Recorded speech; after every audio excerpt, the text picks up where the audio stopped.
नमस्कार. आपण आज बघणार आहोत मुरंबा या मालिकेमध्ये रमाकांतने दिलेले मोगऱ्याचे फुलं बघून अक्षयला ही रमाची आठवण येते.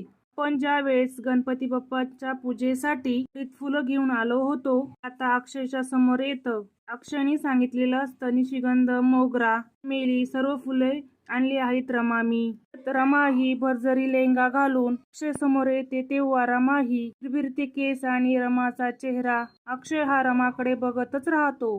फिरत्या केसाने एकटक अक्षयकडे बघून रमा ही अक्षयला स्माइल देते तेव्हा अक्षय हा खूप खूप खुश झालेला असतो. तेव्हा रमाकडे अक्षय बघून विचार करतो की तुझ्यामुळे मला प्रेमाचा अर्थ कळला आहे आणि हा अक्षय फक्त तुझाच आहे. त्यानंतर रमा ही अक्षयच्या हातातील मोगऱ्याची फुलं घेऊन अक्षयच्या अंगावर फेकते व मोगऱ्याचा सुगंध आणि सुवासात अक्षय हा रमाच्या प्रेमात पडतो. त्यानंतर पाठीमागे रेवा ही लेहंगा घालून सोफ्यावर बसलेली असते. अक्षयचा तो रेवाचा रूपातला रमाचा तो भास असतो. रेवा समोर असल्याचे बघून अक्षय हा डोक्याला हात लावतो. अक्षय लगेचच मोगऱ्याची फुलं घेऊन तिथून निघून जातो आणि इकडे आता रेवा समोर एक मोगऱ्याचं फुल पडलेलं असतं. तेव्हा रेवा विचार करते की म्हणते की वा, अक्षयने माझ्याकडे मोगऱ्याचं फुल फेकलं, जे नक्कीच त्याचं माझ्यावर प्रेम आहे आणि अक्षय फक्त माझाच आहे. असं म्हणत रेवा त्या फुलाचा वास घेत दुसरीकडे अक्षय हा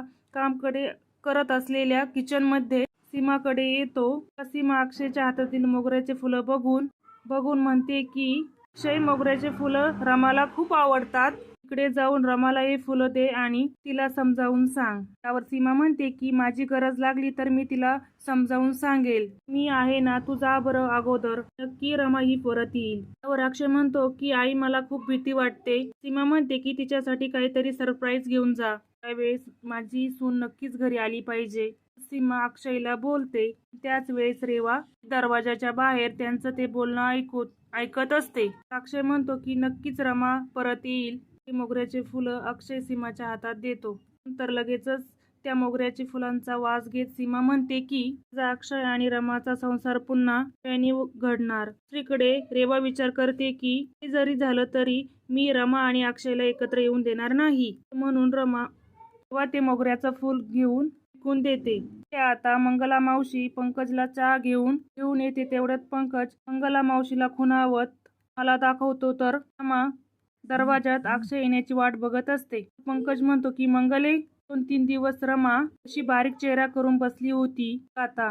पंकज म्हणतो की बघ आता कशी आंघोळ वगैरे करून ती साडी घालून उभी आहे. मंगला मावशी लगेच लांबूनच रमाची नजर काढते. ते की रमा, काय आहे ग? रमा म्हणते काही नाही आज. तेव्हा रमा म्हणते की मी दररोज अशीच तयार होते, नको राहू का असं? तर पंकज म्हणतो नाही, असंच राहा रमा, असंच राहा रमा. रमाला अक्षयच्या गाडीचा आवाज येतो. तेव्हा रमा ही पळतच बाहेर जाते. तिच्या वेगाने दरवाजाजवळ येऊन दरवाजा उघडतच अक्षय समोर येते आणि लगेचच की तुम्ही आलेत. रमा पुन्हा राग दाखवते आणि पाठीमागे सरकते. अक्षय प्रेमाने रमाचा हात धरत रमाच्या हातचा किस घेतो. तेव्हा अक्षय म्हणतो की माझं तुझ्यावर खूप प्रेम आहे. आणि अक्षय म्हणतो की रमा, आता राग बाद झाला, आता तू माझ्यासोबत यायचंय. आपण त्या रेवाला कायमचं घराबाहेर काढूयात. अक्षय म्हणतो की आधी मी तुला सांगायचं टाळत होतो कारण भीती वाटत होती की तुला जर समजलं तर तू काय करशील. रमा म्हणते पण, तर अक्षय म्हणतो की पण बिन काही नाही, माझ्यासोबत यायचं नाही तर मी तुला उचलून घेऊन जाईल. म्हणत अक्षय हा रमाला आपल्याकडे ओढतो.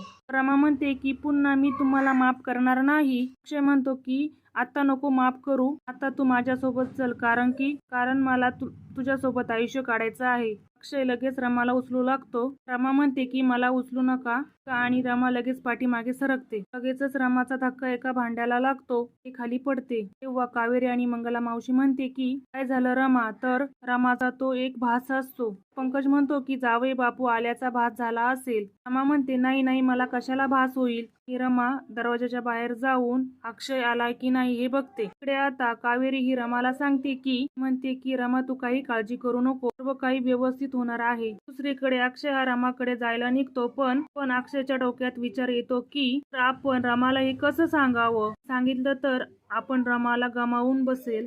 म्हणून सांगितलं नव्हतं. हे सर्व विचार अक्षयच्या डोक्यात येत असतात. अक्षय त्याच्या मनाला समजावत असतो की मला रेवाने की चिडचिड व्हायची, मग माझ्या मनाचा इथून जायचा म्हणून की रमाला सांगितलं नाही. त्याचे दुसरे मन म्हणते की जेव्हा दुसऱ्या बाईचा विचार करतो तेव्हाच करतो जेव्हा आपल्या मनामध्ये तरी असतं. त्यामुळे रेवा करत असताना तुला तुला नक्कीच तिच्याबद्दल काहीतरी वाटत असणार. अक्षय त्याच्या मनाला समजवत म्हणतो की नाही रे बाबा. अक्षय हा डोक्याला हात लावून बसलेला असतो. थोड्यात आब्या तिथे येऊन म्हणतो की काय झालं अक्षय. तर अक्षय म्हणतो की आब्या मी रमाला कसं समजावू हे समजत नाही. आब्या म्हणतो की खरं आहे, रमा ही आता पुन्हा घरी आली पाहिजे. तर दुसरीकडे मयुरी ही नकली मिशा लावून छानचे कपडे घालून आरती समोर उभी राहते. ती म्हणते की तुम्ही आरती वहिनीच ना. मयुरी तुमच्याबद्दल सगळं काही सांगायची. कदाचित तुम्हाला मी ओळखलं पण मला तुम्ही ओळखलं नसेल. लगेचच मयुरी म्हणते की मी तुम्हाला माझी ओळख करून नाही दिली. मयुरीचा बॉयफ्रेंड फर आणि हात पुढे करते. तेव्हा लगेचच आरती अवाक होऊन मयुरीकडे बघतच राहते. सफर म्हणतो की आज आम्ही डेटवर जात आहे आणि माझं मयुरीवर खूप प्रेम आहे. तिला शॉपिंगची आवड आहे तर मी तिला शॉपिंगला सुद्धा घेऊन जाणार आहे. सफर म्हणतो की बाय द वे तुम्हाला काय हवं आहे का. आणि मयुरी शॉपिंगला जातो. आरती म्हणते की नाही तुम्ही कॅरी ऑन करा, मला काही नको. आणि तेव्हा लगेचच सफरधारी मयुरी पुन्हा मयुरीला बघण्यासाठी जाते. आरती विचार करते की ही मयुरीताई ना काय झालं आहे, खूप डेंजर आहे. वेळेस रेवा इकडे हॉलमध्ये खूप खुश झालेली असते. विचार करत म्हणते की मी आता अक्षयची बायको होणार. मी गणपती बाप्पाला नमस्कार करते आणि वेलकम करते. आजी रेवाकडे येत म्हणते रेवा सर्व नवीन कपडे वगैरे काय आहे. तेव्हा हसतच रेवा म्हणते की ज्या मनातील नवऱ्याचं फिलिंग आहे.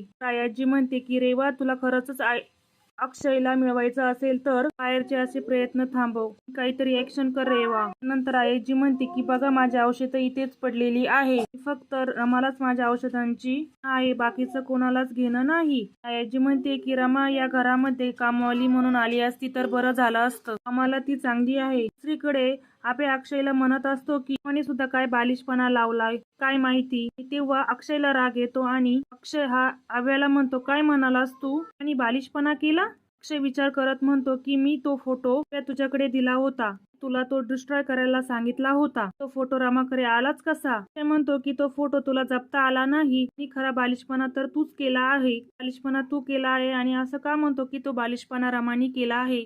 आभ्या हा उठून उभा राहत म्हणतो की माझी चूक झाली आहे अक्षय, मला माहित नाही तो फोटो रामाकडे कसा गेला, आपल्या हातातून त्या फाईल मधून फोटो खाली कसा पडला. रडत रडत त्या रेवाने आपल्याकडून तो फोटो कसा इमोशनल ब्लॅकमेल करून हे सर्व आता आभ्याला डोळ्यासमोर येते. आभ्या म्हणतो की खरंच अक्षय ही चूक माझ्याकडनं झाली, हा धमाका कधीतरी होणारच होता आणि हे कधीतरी रामासमोर येऊन रमा ही अशी वागणार आणि ऍक्शन घेणारच होती. ते आजारी असताना ती रमा कशी वागली होती. अक्षय म्हणतो की आभ्या पुन्हा पुन्हा तेच काढू नकोस.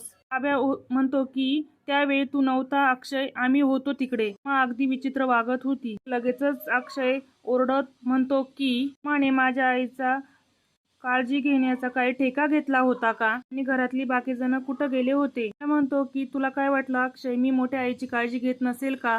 काळजी घेत होतो पण माझ्यासोबत मदतीला रेवा होती, रमा नव्हती. त्याच वेळेस रमाला काहीच पडली नव्हती असं अक्षयला म्हणतो. अक्षय म्हणतो की वा अभ्या, आज तू माझ्या बायकोला बालिश बालिश म्हणतो पण खरा बालिश तर तूच आहे. खरी चूक कोणाची आहे तुला माहित आहे का. आणि आज तू त्या रेवाची बाजू घेऊन तिची वकिली करत आहे. अभ्या हात जोडत अक्षय म्हणतो की मला आता रेवा पुराण ऐकायचं नाही, आता मला माझ्या बायकोला समजावून घालून घरी आणायचं आहे. आब्या म्हणतो की जा आता लगेच घेऊन ये तिला घरी. तेव्हा आब्याचं ते मोठ्याने बोलणं बघून त्याचा हा रमावर किती राग आहे हे अक्षयच्या लक्षात येतं. आब्या म्हणतो की अक्षय, रमाला जेवढ्या लवकर घरी घेऊन येता येईल ना तेवढ्या लवकरात घेऊन ये. माझी खरंच इच्छा आहे की तुम्ही दोघं लवकर एकत्र यायला हवं. आभ्या म्हणतो की माझं एकच म्हणणं आहे की तुमच्या दोघांमधले जे नाटकं आहेत ना, वाद विवाद भांडणं पुसणं फुगणं ते संपवा आता. हे ऐकून अक्षयला मोठा धक्काच बसतो. म्हणतो की तुम्ही नॉर्मल वागा आणि या घरामध्ये बाकीचे सुद्धा आहेत ना, बाकीचे सुद्धा माणसं आहेत आणि या घरामध्ये सारखं रमा अक्षय तर नकोय. तेव्हा अक्षयला मोठा धक्का बसलेला असतो. भानावर येत अक्षय ला म्हणतो अभ्या की मला असं म्हणायचं नव्हतं. लगेचच अक्षय अभ्याला हात जोडत म्हणतो की सॉरी अभ्या, आमच्यामुळे तुला त्रास झाला असेल तर आजपासून काहीच त्रास होणार नाही. अक्षय हा रमाला आणण्यासाठी जाऊ लागतो. नंतर अक्षय हा रमाच्या आवडीचे खूप सारे फुगे आणि फुले घेऊन अक्षय हा जात असतो. तर इकडे सुद्धा अक्षय येणार म्हणून त्यातील कुंकू घेऊन कुंकू लावू लागते. बस रमाचा हात हा करंड्याला लागून करंडा खाली पडतो. त्यात कावेरी म्हणते की अगं रमा, काय केलंस तू हे? रमा म्हणते की आई, कुंकवाचा करंडा पडणं चांगलं नसतं ना, तो अपशकुन असल्याचे आता कावेरी ही रमाला बोलते. दुसरीकडे फुलांचा बुफे आणि फुलं घेऊन हा त्याच्या गाडीतून घेत जाऊ लागतो. फुलांचे बुफे आणि खूप सारे फुलं घेऊन जवळ येत असताना लगेचच मागून एक गाडी येऊन जोराने अक्षयला धडकते. अक्षयच्या हातातली सगळे गिफ्ट्स आणि फुले खाली पडतात. अक्षय हा जमिनीवर पडतो आणि त्यानंतर अक्षयचा मोठा अपघात झालेला असतो. त्याच वेळेस गाडीतून रेवा तिथे आलेली असते. खरं तर अक्षयला रेवानीच उडवलेलं असतं. आता रमाला भेटायला जात असताना अक्षयला गाडीने उडवलेलं असतं. त्याच्या प्रेमाने धावत येऊन रमा ती अक्षयला वाचवते. यासाठी आणि मुरंबा मालिकेच्या पुढच्या भागासाठी आपल्या चॅनलला सबस्क्राईब करा.